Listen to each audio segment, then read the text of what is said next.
जी दोस्तों, मैं हूं कमर शीमा। उम्मीद है आप लोग ठीक होंगे। दोस्तों, भारत के नेशनल सिक्योरिटी एडवाइज़र जो हैं वो चाइना गए हुए हैं, जहां पर उन्होंने वांग जी से मुलाकात की।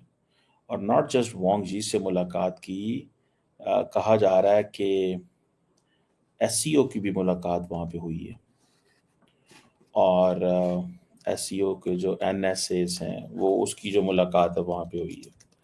और इसमें ये आप देखें कि ये जो मुलाकात है इसने क्या रिजल्ट लेके आई है, क्या रिजल्ट लेके आएगी, ये तो बाद में पता चलेगा। लेकिन ये चाइना में मुलाकात होना, इट हैज़ सिग्निफिकेंस। और कई लोगों का ये भी कहना है कि शायद भारत और पाकिस्तान के दरमियान भी कोई ब्रेक थ्रू हो। दोवल साहब, आपको पता है, he is a man who is represented by prime minister Modi. और प्राइम मिनिस्टर मोदी के ये वो जिसे कहते हैं ना, एक हमारे यहाँ कहा जाता है ना, राइट हैंड, दस्ते रास्त। मतलब उनको सारा पता है कि क्या गेम है, कौन है, किधर है, क्या हो रहा है। एंड बेसिकली मेरी असेसमेंट तो ये है कि ही इज़ एन आर्किटेक्ट। ठीक है ना जी, he is an architect of the entire situation. ये जो भी भारत और पाकिस्तान के दरमियान हुआ, उसके आर्किटेक्ट जो हैं वो दोवल साहब से। रूटीन में ये सब चलता रहता है। नेशनल सिक्योरिटी एडवाइज़र की मुलाकातें होती रहती हैं। बैक चैनल पे भी आपको पता है काफ़ी काम हुए हैं। शायद आई थिंक कभी दुबई में भी मिले हों, कभी थाईलैंड में मिले हों ये। लेकिन इनको पता है कि असल में भारत के अंदर इनको पता है कि क्या करना है, चीज़ें कैसे पाकिस्तान से इंगेज करनी है। और बेसिकली मोदी साहब इनकी बात मानते हैं।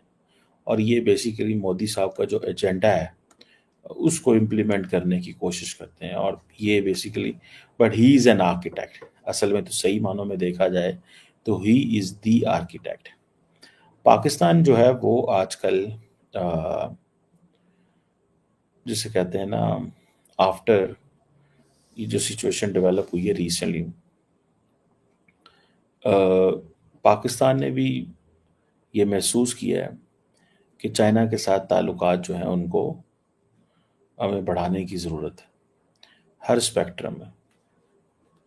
और इस सिलसिले में चाइना के साथ हमारा बैकग्राउंड चलता रहता है। लेकिन ये सिचुएशन थोड़ी डिफरेंट है। गो के एससीओ का कोई ख़ास किरदार नहीं है, क्योंकि चाइनीज़ जो हैं वो खुद ही कोई रोल नहीं लेते। और रोल लेने के लिए रिस्क लेना पड़ता है, रोल लेने के लिए इंटेंशन दिखानी पड़ती है, रोल लेने के लिए ये सारी चीज़ें करनी पड़ती हैं। ऑन द कॉन्ट्रेरी अगर आप देखें तो यूनाइटेड स्टेट्स जो है वो दुनिया में जहाँ भी है वो अपना रोल बढ़ाने की कोशिश करता है। और जब आप रोल बढ़ाने की कोशिश करते हैं तो लोगों को पता होता है कि यार ठीक है, ये मुल्क जो है वो Thank you very ये much. It's a great honor, Minister Mo. ये एक मुल्क जो है वो रोल बढ़ाने की कोशिश कर रहा है। तो इट मीन्स कि दे आर इंटरेस्टेड कि इंटरनेशनल पॉलिटिक्स में इनका कोई किरदार हो। लेकिन इसमें आप देखें कि एससीओ का कोई किरदार नहीं था इसराइल वॉर के अंदर। मोदी साहब ने और प्राइम मिनिस्टर ऑफ इंडिया ने तो ये कह दिया कि सॉरी, हमारा इससे कोई लेना देना नहीं।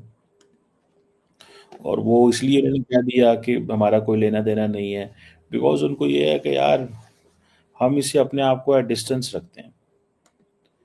बहुत सारे लोगों का कहना है जी एक नया ब्लॉक इमर्ज कर रहा है जिसमें पाकिस्तान, चाइना, रशिया, ईरान, ये वो। कोई ब्लॉक इमर्ज नहीं कर रहा। ये सारी की सारी देर ये बस ख्वाब ख्यालियां हैं। दिल को खुश रखने के लिए ये ख्याल हैं, कुछ भी नहीं। जो ब्लॉक अभी तक सिर्फ चल रहा है दुनिया में वो अमेरिकन ब्लॉक ही चल रहा है। एंड दैट अमेरिकन ब्लॉक जो है ना वो ही चलता है, कोई और नहीं चलता। समझ रहे हैं आप बात? मुझे ये नज़र आता है, दैट्स व्हाट आई लर्नड।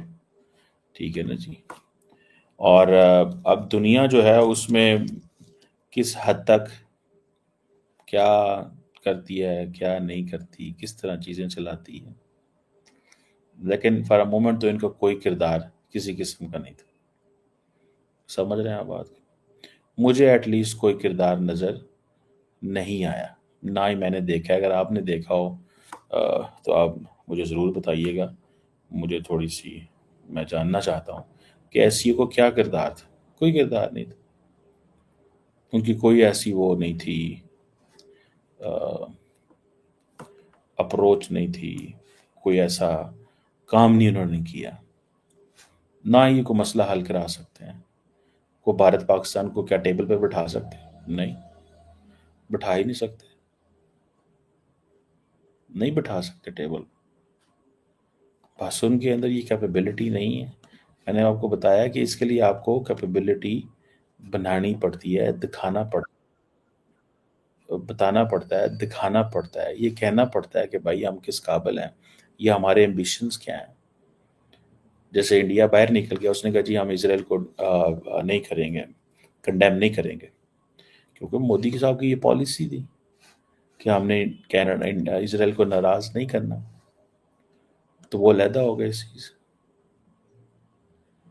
बाकी अगर आप देखें तो बाकी देर इज नथिंग लेफ्ट। इसने क्या एसईओ ने करना है? कुछ भी नहीं करना।